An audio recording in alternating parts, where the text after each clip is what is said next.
My name is Michael Sullivan. I'm a former IRS agent and teaching instructor. I worked at IRS over a decade.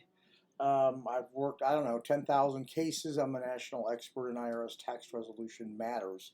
Welcome to my YouTube channel. Me and my M&M man give you a thumbs up.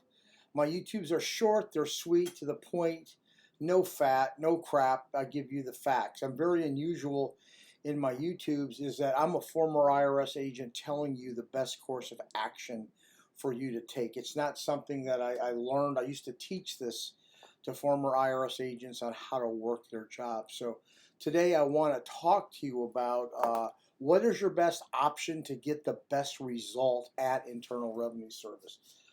Do I go ahead and file a collection due process, or do I call the service center for the very, very best results? I don't get asked that question a lot because people aren't technical enough to know that. So let me tell you what you have to do when you start getting a final notice from Internal Revenue Service. So I want to be methodical about this, so people have to understand the IRS billing process.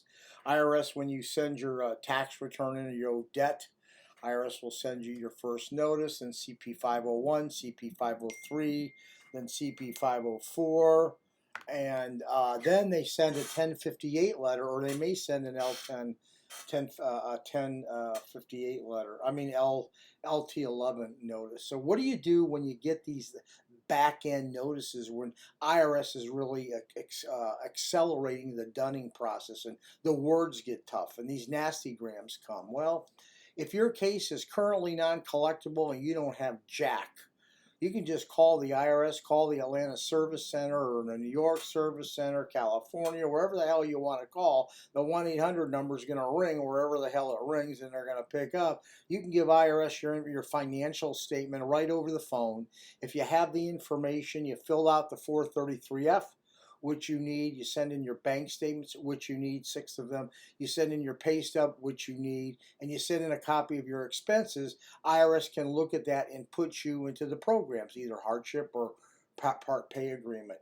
If you got a little more complicated case than that person kind of in that phone bank center, you always got to file your CDP, your collection due process. You don't want to wait for your equivalency hearing. The collection due process is kind of a really neat tool. What it does is you file a 12153 form. So one-page form, 12153. It tells the IRS when you get your 1058 letter, there's a 30-day period in the middle. That's when you file it. Remember, file it when you get the 1058 letter, the 30 days. Your case gets suspended, IRS will not levy, and your case will go to an individual appellate officer. Now, you have to have a reason to go there. It's the same reasons that you would call and tell, to be honest, the person on the other end of the phone if you're calling the 1-800 number. You're going to tell them, well, I can't pay, I have a hardship, things are going on, my business is slow, I've had life changes, something's going on, I can't pay right now. The person in the appeals office who handles both CDP and equivalency hearing are a lot more seasoned, and they're more veteran people. And I'll be honest with you, they have a much more understanding heart. But you still have to document the maladies that are going on with you. So if you have a particular problem, you're going to explain that in the 12153 letter. And you're going to lay out the reason that you can't pay, or you may want to do an offer and compromise, and let them help you through that person. This is the Office of Independent Appeals, and they're kind of there to help you. So when you call the service center number, you're going to have more people hard-pressed to, this is the way we'll work, this is what we're going to do. When you call the Office of Appeals, it's a whole different matter.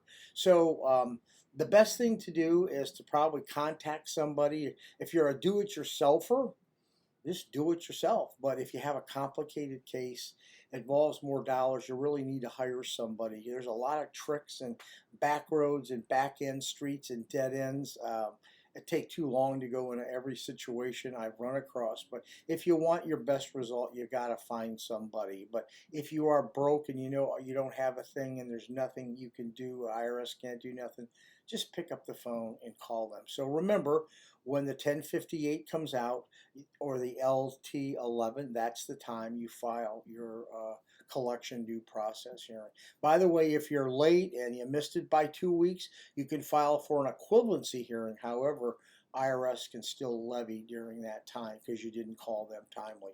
Anyway, my name's Mike Sullivan. Thank you for listening to my YouTube. I need subscriptions. If you like what I'm doing, you think others need to hear from a former IRS, subscriptions kind of push me up further, up the rank. I didn't know that actually till a month ago. So likes are nice, subscriptions are better.